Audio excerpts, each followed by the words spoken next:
Infelizmente, após dias de tensão, a Rússia finalmente fez o que o mundo inteiro temia.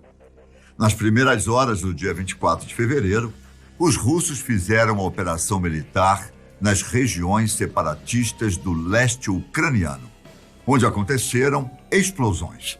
Até o fechamento da nossa pesquisa, o número de mortos foi de pelo menos 50 pessoas. Mas é bem provável que o número de vítimas se multiplique até a publicação deste vídeo.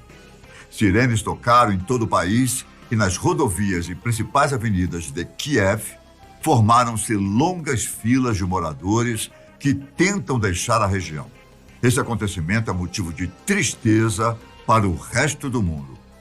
Além de massacrar os ucranianos, o ataque ainda gera tensões no resto do mundo, com muitas pessoas especulando até que isso pode ser o estopim para a Terceira Guerra Mundial. A OTAN, Organização do Tratado do Atlântico Norte, que foi criada inicialmente com o objetivo de conter a ameaça de expansão soviética na Europa após a Segunda Guerra Mundial, aparentemente tentará intervir no conflito, o que pode deixar a situação ainda pior. Caso os Estados Unidos ou outro país resolva entrar no conflito, e se tem alguma organização que pode ajudar a apaziguar esse cenário, sem sombra de dúvidas, é a ONU. Como? É exatamente isso que eu, Ivan Lima, conto para você a partir de agora.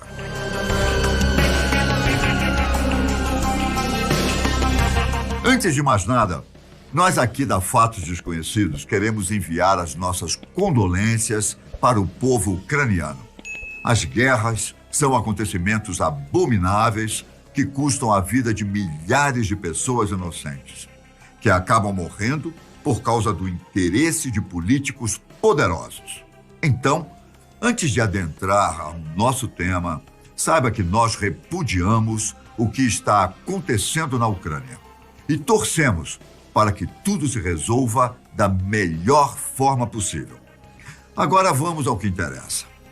Você pode até não saber, mas a Organização das Nações Unidas faz várias ações ao redor do mundo para combater a fome, a mortalidade infantil e muitos outros problemas sociais. Além disso, a ONU também tem como finalidade conter ou intermediar de forma diplomática possíveis conflitos entre as nações mundiais. Mas o que de fato é essa organização? Qual o poder de influência dela nas nações ao redor do mundo? A ONU foi criada em 1945, quando a Segunda Guerra Mundial chegou ao fim. O intuito da organização foi reunir os países para discutir soluções, a fim de evitar possíveis conflitos, visando sempre manter a paz e a segurança mundial. De forma mais clara, a ONU foi criada para evitar os horrores vivenciados pelo planeta durante a Segunda Guerra. O grande inspirador para a criação dessa organização foi Woodrow Wilson, que foi presidente dos Estados Unidos durante a Primeira Guerra. Segundo ele, se todos os países fossem uma democracia, não haveria mais conflitos devido a um princípio moral. Além de ter influenciado na criação da Liga das Nações, após o fim da Primeira Guerra Mundial, Wilson também foi crucial para o nascimento da ONU. Dentro da organização, existem vários órgãos que foram criados para tratar de diferentes assuntos. A Assembleia Geral, por exemplo, é um meio pelo qual todos os países discutem sobre questões relacionadas à paz. No entanto, o Conselho de Segurança é o único com poder de decisão. Mas qual poder a ONU tem sobre os outros países?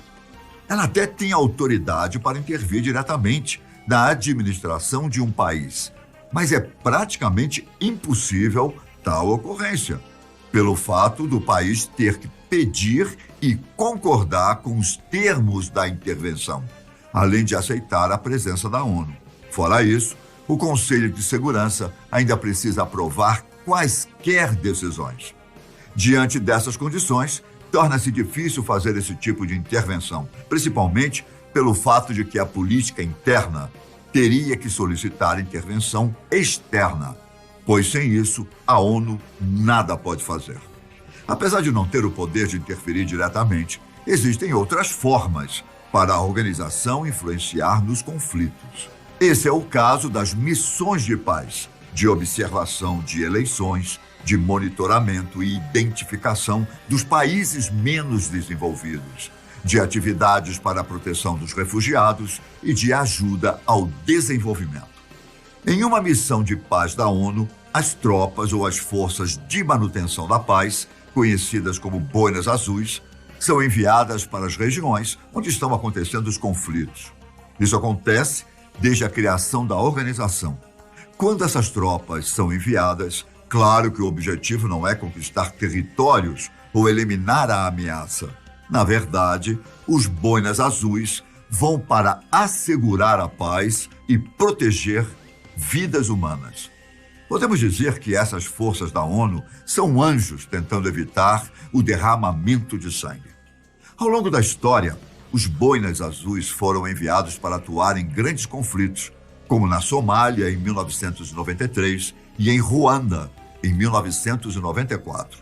Eles também atuaram como intermediadores entre Israel e Egito, assim como no Líbano e no Iêmen. Além de evitar os conflitos, as tropas da ONU também ajudam na reconstrução do país, na implantação de medidas de conciliação, assim como na integração dos combatentes na sociedade após o fim dos conflitos. Apesar das tentativas de manter a paz, essas tropas nem sempre obtiveram sucesso em suas missões. Em alguns dos conflitos que eu acabei de citar, por exemplo, elas fracassaram a ponto de gerarem manchetes nos jornais do mundo todo. No ano de 1993, os boinas azuis não conseguiram proteger os cidadãos da Somália, que foram massacrados pela guerra civil e pela fome. No ano seguinte, aconteceu o genocídio em Ruanda. Nessa última ocasião, 18 soldados norte-americanos foram mortos e as imagens dos seus cadáveres passaram a circular pela mídia. Isso fez os Estados Unidos dar uma recuada nas missões humanitárias na África Central. Além disso, após 10 soldados belgas integrantes da missão da ONU em Ruanda serem mortos, e depois de haver um recuo estratégico da França, o contingente das tropas não foi reforçado. Na verdade, foi reduzido por causa da violência. Ao todo, estima-se que cerca de 1 milhão de pessoas morreram em Ruanda. Outra missão falha e que marcou as ações das tropas da ONU foi o massacre na cidade de Srebrenica, na Bósnia. Apesar da presença dos boinas azuis no país, em julho de 1995, forças sérvias aniquilaram cerca de 8 mil muçulmanos bósnios. Na época, o comandante das tropas disse que solicitou ajuda da OTAN, mas que não recebeu apoio. Já os bósnios disseram que as tropas da ONU deixaram os sérvios agirem e que houve até mesmo acusações de que as tropas ajudaram a cometer o genocídio. Diante de todos esses fatos, podemos concluir que a ONU não pode dar ordens para que a Rússia não invada a Ucrânia. Mas a organização pode influenciar e apaziguar os conflitos entre os dois países, ao mesmo tempo que também pode fracassar. De fato, a ONU tentou de tudo para que a Rússia não atacasse a Ucrânia. Ontem à noite, houve uma reunião de emergência do Conselho de Segurança para discutir a crise entre os dois países. O encontro começou por volta das 10 horas da noite em Nova York, mas terminou sem que medidas fossem tomadas. Antônio Guterres, secretário-geral da ONU, começou fazendo um apelo ao presidente russo.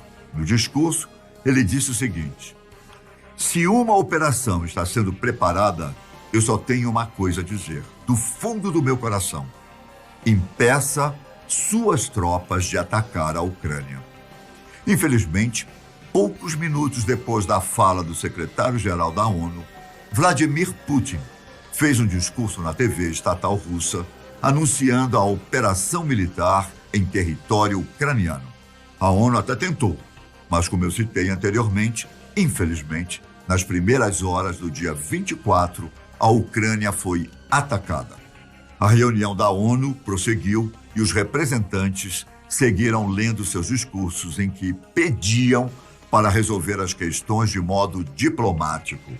Países como o Reino Unido, França e Alemanha, entre outros, criticaram a operação anunciada por Putin e afirmaram que o fato da decisão ser anunciada no mesmo momento em que o Conselho estava reunido indica o desdém da Rússia em relação à lei internacional e às Nações Unidas.